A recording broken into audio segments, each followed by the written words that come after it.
Si tu veux te lancer en tant que community manager freelance, tu es au bon endroit parce que je vais t'expliquer dans cette vidéo comment est-ce que tu vas pouvoir te différencier de toute la concurrence qu'il y a dans ce domaine. Il y a des milliers de personnes qui veulent se lancer ou qui se sont lancées en tant que community manager. Attention, ça ne veut pas dire que le marché est saturé parce qu'une entreprise, c'est un client potentiel, mais il n'empêche qu'il y a quand même de la concurrence dans ce domaine.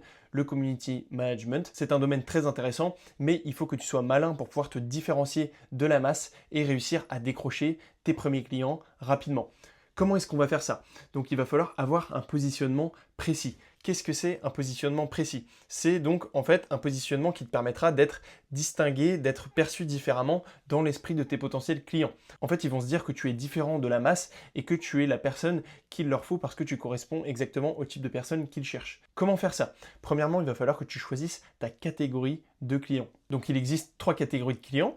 Les entreprises e-commerce, donc qui ont une boutique en ligne et qui vendent des produits en ligne. Ensuite, on a les commerces dits physiques, donc ça peut être des restaurants, des boulangeries, des pâtisseries, des coiffeurs, des magasins de vêtements, etc. Et la troisième catégorie de clients, c'est donc les coachs, les infopreneurs et les formateurs. Personnellement, j'ai choisi les entreprises e-commerce comme catégorie de clients parce que ce sont des entreprises en général qui ont des moyens financiers. Et ça me permet de pouvoir travailler d'où je veux, parce que si c'était donc un magasin physique, mon client, il y a de fortes chances que je doive aller dans le magasin pour filmer du contenu. Et moi, c'est pas ça que je voulais vraiment avoir cette liberté géographique. Et c'est pour ça que j'ai choisi de travailler avec des entreprises e-commerce. Une fois que tu as choisi la catégorie de clients, il va falloir encore se spécialiser un petit peu plus. Dire que tu veux travailler avec des entreprises e-commerce, c'est bien, mais ça ne suffit pas.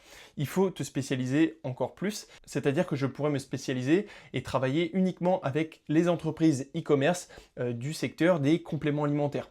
Là déjà, ça s'affine. Et donc le fait de dire, moi je suis community manager spécialisé dans les entreprises e-commerce, donc dans le domaine des compléments alimentaires, là automatiquement ça va te différencier de la masse et donc éliminer toute la concurrence. Les personnes qui auront un profil de community manager trop généraliste et qui auront travaillé avec 15 000 types d'entreprises différents dans 15 000 domaines différents, ils auront moins d'impact que toi parce que toi, tu as bien dit que tu étais spécialisé dans les entreprises e-commerce des compléments alimentaires.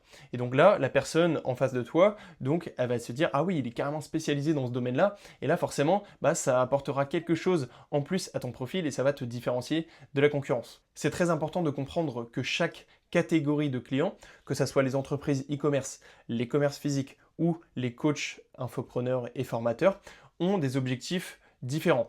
L'objectif final, c'est quand même de faire plus de ventes, mais je m'explique. Les entreprises e-commerce, ce qu'elles veulent, c'est faire plus de ventes sur leur boutique en ligne. Les commerces physiques, ce qu'ils veulent, c'est ramener donc plus de trafic, plus de visiteurs dans leur magasin, dans leur commerce physique, dans le but bien sûr de booster les ventes, mais c'est quand même plus axé sur avoir plus de trafic et plus de visiteurs dans le point de vente. Pour finir, les coachs, les formateurs et les infopreneurs, ce qu'ils veulent en général, c'est avoir des appels qualifiés pour pouvoir vendre des coachings. Donc tu comprends que chaque catégorie de clients a bien un objectif différent. Booster les ventes en ligne sur leur site internet pour les entreprises e-commerce, développer le trafic, donc avoir plus de trafic en physique dans le point de vente pour les commerces physiques et générer des appels qualifiés pour les coachs, les formateurs et les infopreneurs. Pourquoi est-ce que c'est important de bien comprendre l'objectif de ta catégorie de clients? Tout simplement parce qu'en fait, tu vas pouvoir créer une proposition de valeur. C'est quoi une proposition de valeur? C'est une petite phrase qui explique de façon simple et courte quelle valeur, quel résultat tu vas pouvoir apporter à ton client. Je prends l'exemple si je choisis de me spécialiser dans la catégorie client des marques e-commerce et d'avoir la spécialité compléments alimentaires. Ma proposition de valeur, ça pourrait être j'aide les marques e-commerce dans le domaine des compléments alimentaires à développer leur vente en ligne grâce aux réseaux sociaux. Et ça pourrait être par exemple pour un commerce physique, si tu choisis de te spécialiser dans les pâtisseries, j'aide les pâtisseries à avoir plus de trafic dans leur magasin grâce aux réseaux sociaux. Et si tu travailles avec un coach ou un infopreneur ou un formateur, ça pourrait être j'aide les coachs sportifs à générer plus d'appels qualifiés pour pouvoir vendre des coachings grâce aux réseaux sociaux. Voilà, maintenant tu comprends un petit peu mieux qu'est-ce que c'est la proposition de valeur. Et donc ça, il faut vraiment que tu la cales partout. Donc dans tes messages de prospection quand tu vas contacter des clients, dans ton portfolio, sur les profils de tes réseaux, partout vraiment. Il faut que le client comprenne que tu peux l'aider à résoudre son problème, donc l'aider en gros à vendre plus grâce aux réseaux sociaux. La dernière astuce que je peux te donner pour te différencier de la concurrence, même si tu n'as jamais travaillé avec un client au préalable, c'est donc de créer un portfolio. Qu'est-ce que c'est un portfolio? C'est une sorte de CV, mais en freelance. Mais là, ce qui nous intéresse, c'est pas les diplômes que tu as fait ou les écoles que tu as fait. Là, c'est vraiment montrer au client qu'est-ce que tu es capable de faire pour lui. Je sais que tu dois te dire, ouais, mais si j'ai jamais travaillé avec un client, comment est-ce que je fais pour pouvoir lui montrer ce dont je suis capable? C'est là qu'en fait intervient le portfolio dit fictif. En fait, tu vas créer des exemples de projets fictifs, donc des posts images, des exemples de stories, des exemples de réels fictifs, bien entendu en lien avec la catégorie de clients et la spécialisation que tu aurais choisie. Donc je reprends l'exemple. Si j'avais choisi la catégorie client des marques e-commerce et que j'avais choisi de me spécialiser dans le domaine des compléments alimentaires, j'aurais fait des exemples fictifs de posts, de stories et de réels pour une marque fictive de compléments alimentaires. Ça pourrait totalement être des exemples de posts donc pour annoncer la sortie de nouveaux produits. On s'en fiche si sur les visuels il n'y a pas de nom de marque ou quoi. Si on voit juste un flacon par exemple, ça suffirait pour pouvoir montrer de quoi on est capable, quelles sont nos compétences donc en design sur Canva, quelles sont nos compétences en montage vidéo pour des réels sur CapCut.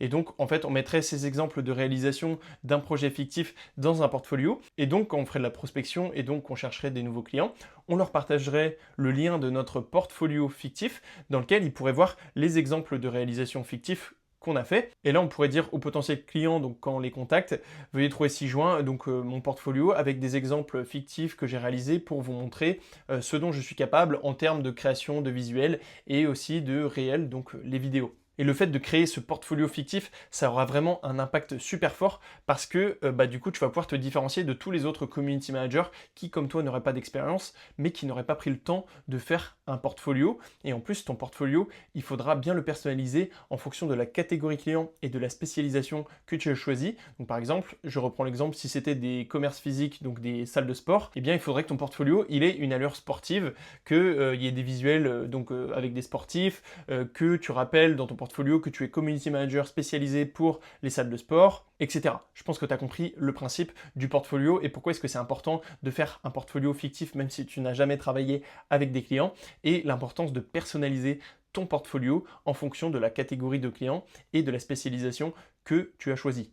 Voilà, je t'ai partagé quelques conseils super utiles pour pouvoir te différencier de la concurrence si tu souhaites te lancer en tant que community manager freelance. Franchement, je te conseille vraiment de les appliquer parce que moi, j'aurais aimé qu'on me les donne quand je me suis lancé. Si tu débutes en tant que community manager et que tu ne sais pas trop par où commencer ou que tu aimerais te lancer dans ce domaine, je t'invite vraiment à aller voir dans la description de cette vidéo. J'ai préparé une présentation gratuite qui t'explique de A à Z comment j'ai fait pour me lancer dans ce domaine, donc le community management, et comment est-ce que toi aussi tu peux faire pareil. Donc n'hésite pas à aller la voir, c'est dans la description de la vidéo. Voilà, j'espère que cette vidéo t'a plu. N'hésite pas à me laisser un petit like et à t'abonner, ça me ferait super plaisir et ça me motiverait à continuer ces vidéos. Et n'hésite surtout pas à poser tes questions en commentaire, je me ferai un plaisir de te répondre. Je te souhaite une bonne journée et je te dis à bientôt.